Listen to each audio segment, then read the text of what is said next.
What's up, friends? It's Rob. How you doing today? Oh, just had the burp. What are we talking about today? Today we're talking about raising children. I feel like in my last video I touched on it briefly, but this is something that is obviously close to my heart. As you guys know, I have 2 children, and they're quite young, and a lot of the things we're experiencing is just something completely new and different for us. So I'd like to air my thoughts about it. I'd like to get your opinions on it. So for those of you who are watching, who are parents or caregivers or teachers, or any sort of contact with children that might have thoughts and opinions, please go ahead and give me your opinions. I'll never not take advice, because it might be something that helps at the end of the day. But what I touched on in the last video is raising children can be like driving in the dark with your headlights off. There's no manual for it, and you can take as much advice from everywhere as possible. As they say, it takes a village to raise a child. But at the end of the day, it's your child, and what may work for someone may not work for you. And boy howdy, can that be tough. As you guys know, my oldest daughter has special needs, being that she has ADHD. Obviously, it's not as intense as something like autism and stuff like that. That can be, quite a trying sort of thing, but it's not without its challenges. So I'm trying not to discredit anyone, make anyone feel that their situation is less than others. Everyone's going through challenges, right? Regardless of your situation, and whether it's you are struggling with money, you're struggling with regulating yourself, your children, anything. Everyone has their own challenges through life, and everyone feels those challenges differently. So what you're going through does not take out from what someone else is going through, and vice versa. So I just want to be clear on that. I'm just saying that this is tough for us. Although we've both been around children our whole lives, April worked in childcare for 7 years. I grew up with a pretty large family, so I was always tasked with helping take care of children in some way or another as I was growing up. We've had experience. We've had a lot of experience with children of different ages, but for some reason, all that experience has gone out the door with our own children. We know, the base sort of things, how to take care of them, like how to feed them, clothe them, when they're sick, take care of them, when they're injured, stuff like that. But, oh man, when it comes to the raising side of it, 24/7, it's different. It's different to anything else that we've ever experienced. And it's all about trial and error, right? As is most things in life, is about trial and error. You try to do it one way, it doesn't work, you figure out why it doesn't work, and then you try a different way. Or sometimes you don't even get to figure out why it didn't work, but you just try another way and hope that it will work, and then you feel like you can understand what does work, and what does work sticks, and then you try that with another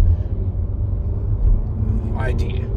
And it's just a lot of trial and error. The thing that is hard for us that we experience is that now this is obviously Googled, but a lot of what we've read up just feels like what Stacey is in, and it's very common for children with ADHD to have ODD. Now, we haven't received a formal diagnosis of it yet, because when we had asked our podiatrist is a foot doctor. When we asked our pediatrician, she was younger and wasn't really exuding many of the symptoms. We just went based on experience with other family members, friends, and stuff like that. But now we're at a point where the factors, the symptoms, the signs are all there, and they're consistently there, and we're at a loss because, you know, this is something new. Like we've never experienced this before. We're in the deep end here, treading water, and so we're gonna request to get re-diagnosed for that. But for now, we've been researching ODD and how to treat or manage ODD because there's not a lot of information out there regarding it in terms of like treatments and things like that. A lot of articles that we've read have suggested, you know, logical consequences and reward systems and basically having the highest level of patience possible. I mean, at the end of the day, when you have children, you gotta have patience. But sometimes, I mean, we're only human. Our patience can wear thin. For April and I, it can be quite difficult to have that extra reserve of patience because we are such emotional people and the products of our environment, right? We grew up in families where the first thing that, you know, you did something wrong, you get yelled at, you get smacked, and you hope that the child doesn't do it again. But when it comes to this situation, that stuff doesn't work. Now, whether you believe in, I guess you could say, old school punishment with, like, you know, yelling at a child or being stern with a child in that regard, or giving them, you know, a smack on the hand or the bottom, to obviously not flogging them, you know, just clarifying that. Whether you believe in that stuff or not, that's up to you. There's no shame if you do, no shame if you don't. We've tried many different forms of punishment, I guess you could say. I don't know exactly the right term I'm trying to articulate here, but many different ways to get through to Stacey, and just nothing feels like it works. Even when we're as calm as possible, it's still, nothing feels like it works. So we're trying another approach, which is just trying to be as calm as possible, but being more open with communication, how we're feeling, and things like that. It's obviously going to take some getting used to, because the things that she's done have pushed us to a bit of a breaking point, and we sat her down this morning and we had a chat with her, just told her, like, this is how we're feeling, but we can do better. So we all agreed on a reset, and we're instilling a little economy reward system, purchased some coins, some small little trinkets and stuff like that. But the important thing is we involved her in the decision making of what the reward should be.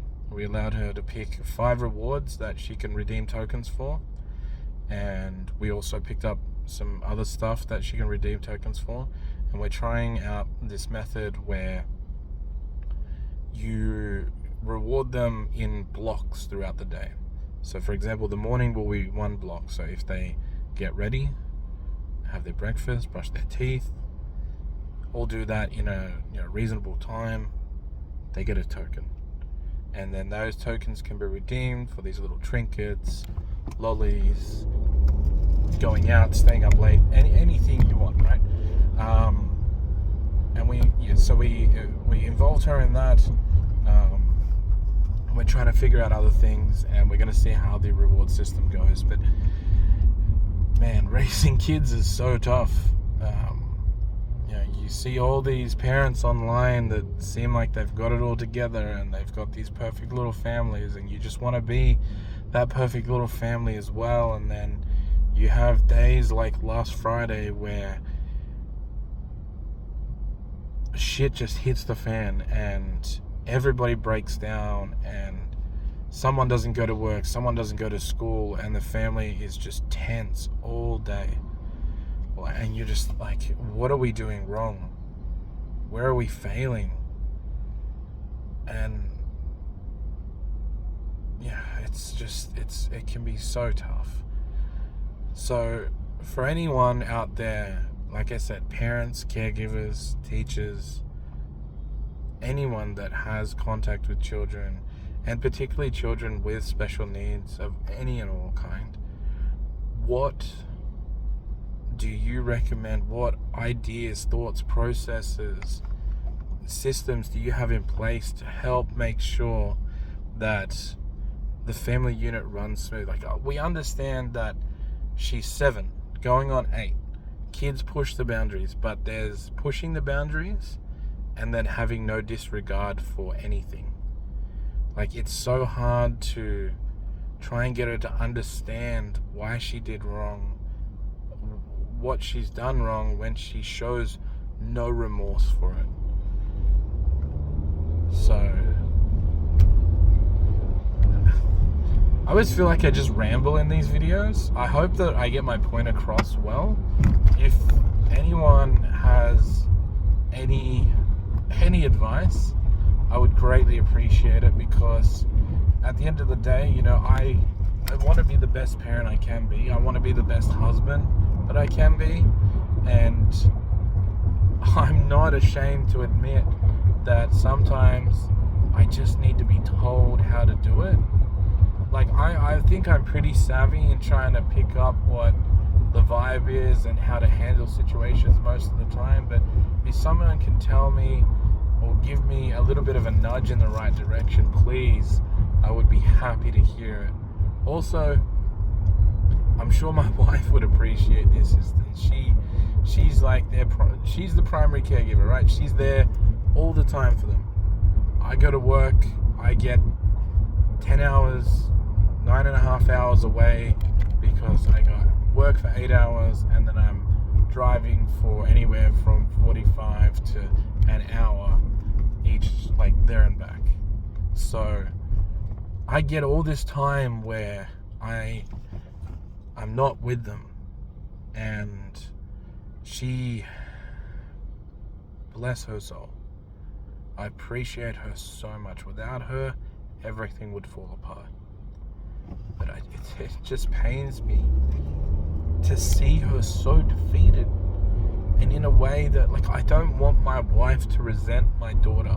I don't want my daughter to resent my wife, her mother. I just